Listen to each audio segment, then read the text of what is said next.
Welcome back to an exciting day for me. This is my first Sanderson book review, and I'll be reviewing Elantris, which is the first book he's published and the first book I've read of his. Also, this will be spoiler free. I'll do a spoiler review later. It should go up tomorrow, probably. This is a standalone book. This is also his first published book. Obviously, he's like a prolific author now in the fantasy genre. Right on the first pages, we've got a nice map. We've got, can I do this backwards? Elantris, which is kind of a dead city. K, which is where most of the stuff takes place. It's basically the two cities where everything happens. You follow three characters. You've got these three on the back. I cannot do this backwards. Raoden is the prince of K, which is the city that we're in. And he, like, right at the beginning, he gets hit by this, like, disease, which you don't really know much about, but anyone hit with this disease is put into Elantris, which is, like, basically an abandoned city right next to K. And there are multiple Elantrians, which are all people with this disease in Elantris.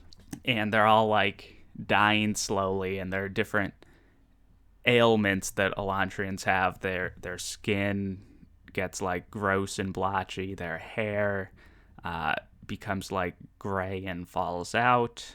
We learn more about the history of Elantris and other symptoms of being an Elantrian. But basically, 10 years prior, the Elantrians were, like, powerful. They actually did things rather than just, like, become, like, these kind of zombie-esque type creatures. They used to have, like, powers and could heal and do, like, other sorts of magic. The second character we follow is Serene, who's, like, this princess from another land and is set to meet the prince, but the prince, like, becomes an Elantrian, so they were going to get married in, like, an arranged political way, so they actually hadn't met yet. You start following Serene when she is first entering, K, and she gets there, and it's like, oh, my prince is dead, because they don't say he's become an Elantrian, they just say, or, like, the king just says he's dead. So, yeah, she's in a foreign land, and she doesn't really know what to do. And then the third character we follow is Raoden, who is, like, a high priest of Foradel. He's already converted the Duladens, which is, like, a province on the map, or just to the south, and then he's basically going here to do the same thing and try to convert them to his religion, to the big empire's religion, basically. So yeah, those are the briefest summary I can give about the three characters without giving anything away, really, that you wouldn't read within, like, the first 2 pages of reading about the characters. I love all these characters' storylines. I love following them. I think they're very well written characters. Raoden, he's, like, put in this weird city where he doesn't really know anything about it, so it's kind of fun to watch him learn about the city and its people, and he kind of doesn't really know what to do at first, but then he kind of learns, like, about what Elantris used to be. I mean, he remembers, like, Elantrians before, like, this Elantris plague hit them, but he's like, what happened with Elantrians? Because, like, as a regular person, you don't really think about that in their world, but they're just like, oh, there are no more Elantrians. But now that he is an Elantrian, he's more curious about why the Elantrians lost their power, what's making them into, like, these zombies. He obviously wants other Elantrians to help him with this, so he kind of has to try to get the Elantrians that are already in Elantris on board, or get any new Elantrians that come into the city on board in one way or another. He's very charismatic, it's always fun to follow around charismatic characters, or for me at least. And then Serene also has some charisma, but she's more a little bit more devious. She not like in an evil way, but more in like a I'm going to get what I want, and I'm going to do it very effectively, and I'm kind of going to use political cunning and maneuvering to get allies in the city where I don't know anyone and haven't been, so she doesn't really have any allies, or she's just going to manipulate people to maybe think she's like dumb, or maybe she knows something she doesn't actually know, or something like she does all this like political stuff in a very clever way. And that's also interesting to follow just because of how clever she is. And she's also like a bit paranoid because she doesn't know anyone in this city. She has a lot of power. She doesn't want to be like manipulated. Also, she doesn't like the religion that the third character is, and she doesn't like that empire, and that's actually why they entered into the political marriage. Serene and Raoden entered into this political marriage to stop the third character from like having too much power, or his empire from having too much power. And that brings us to the third character, Raoden. So her and Serene both are getting into the city at the same time, so that makes it interesting. And they don't like each other, and they know they don't like each other because of previous political tensions, basically. But they like don't hate each other either. They're just like super suspicious of each other, particularly Serene towards Raoden. Raoden kind of has bigger fish to fry. The Raoden sections are interesting as well. I would say he might be my least favorite of the three characters, but I still like him a lot. His chapters are definitely shorter than Serene and Raoden's chapters. So even though I like him less, I don't really get sick of him. He's also like an effective bad guy or antagonist just because, you can sympathize with him and what he's doing and all that. So overall, love the characters. The world, also great. I don't want to reveal too much about the world just because the magic system. I kind of talked about like Elantrians and like how no one knows what happened to them and why they can't really do magic anymore. But the magic system with Elantris, as it gets fleshed out more throughout the book, it's definitely interesting and unique. It's definitely not what you expect in a magic system in a fantasy book, which makes it fun, especially for a standalone book where you don't have to like build books and books upon this like kind of unorthodox magic system. So characters I really like a lot. World I like a lot. What I think the best part of the book was the political intrigue. I kind of mentioned it when talking about Serene, but just like by definition, all three of the characters you follow are in this like new area where they haven't been anymore like before. So you're kind of discovering the world through them discovering the world. And that's great. The political system, basically, money equals power, which is obviously, that's what the real world is like too, but money explicitly equals power. So if it were like that in our world, the king of the world, or at least of our country, would be Jeff Bezos because he's the richest person. And then like the second most powerful lord would be like Bill Gates because he's the second richest person. So that's basically how it works in this world, where like, oh, you're the richest person, well, you're a king. But it makes it interesting because it's like, well, what happens if he becomes not the richest person?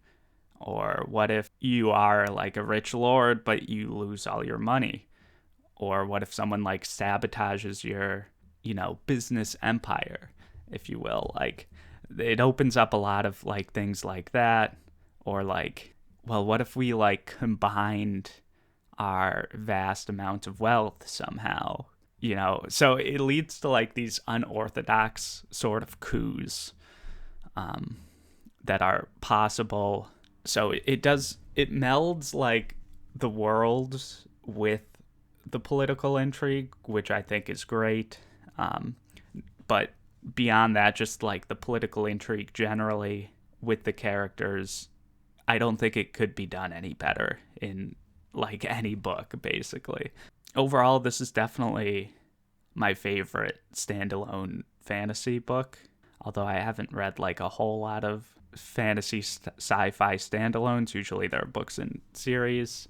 Regardless of that, I think it's just I might just give this book a 5, just because when I finished reading it, I like wanted it to be part of a series. I'm like, oh, I want more. I even considered just like starting to read the book again right after finishing the book. That's how much I wanted to read the book again. It's just I like the world and I like the characters so much.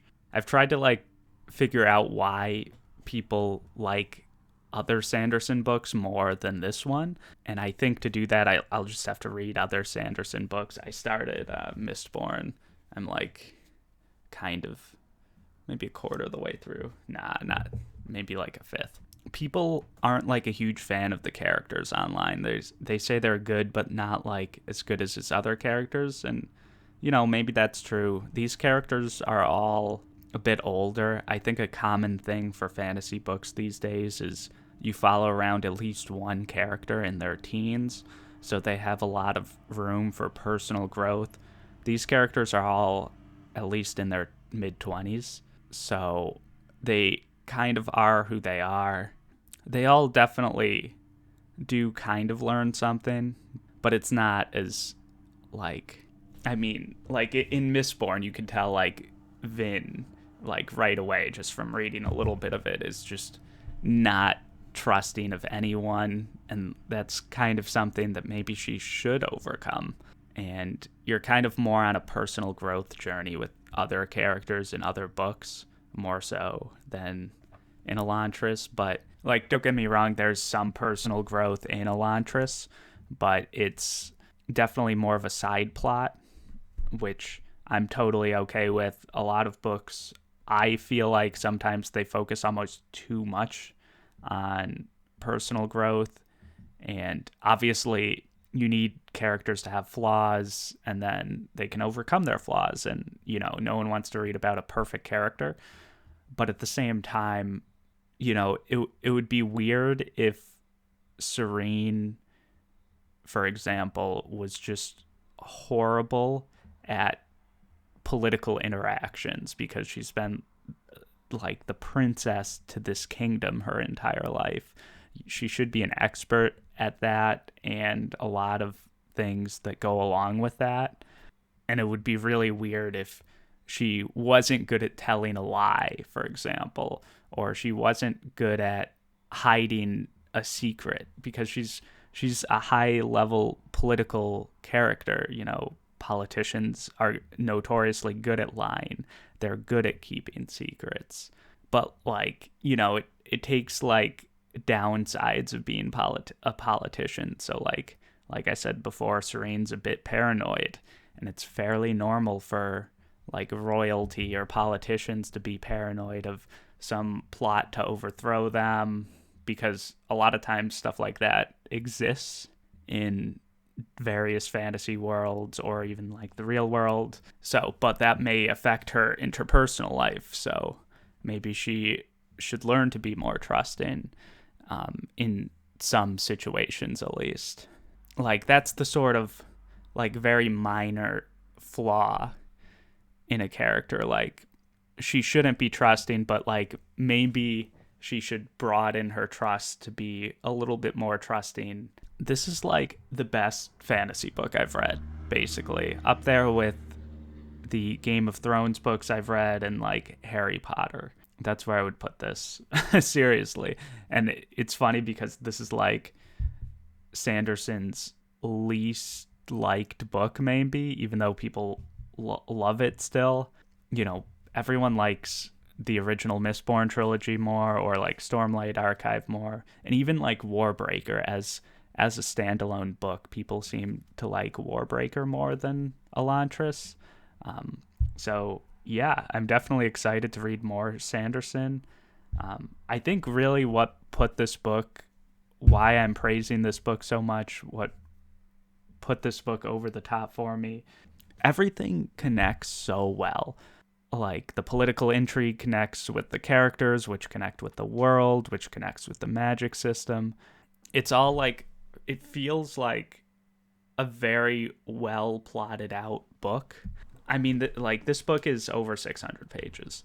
I feel like very few of the words written in this book are wasted in any way. Sanderson, when he writes something, he's writing it with a purpose. And I was trying to think of like times within the book where I'm like, man, did he really need to write that much about that one thing? And there was very few times, or like things he wrote about where I'm like, I don't think he needed to write about that as much as he did. There's a lot of political intrigue though, so if you're meh on political intrigue, maybe read just the regular Mistborn trilogy, even though, or maybe Warbreaker. I don't know. But even if you're like okay with political intrigue, I'd still recommend this book. And yeah, that's basically everything I have to say. Anyway, like, comment, subscribe.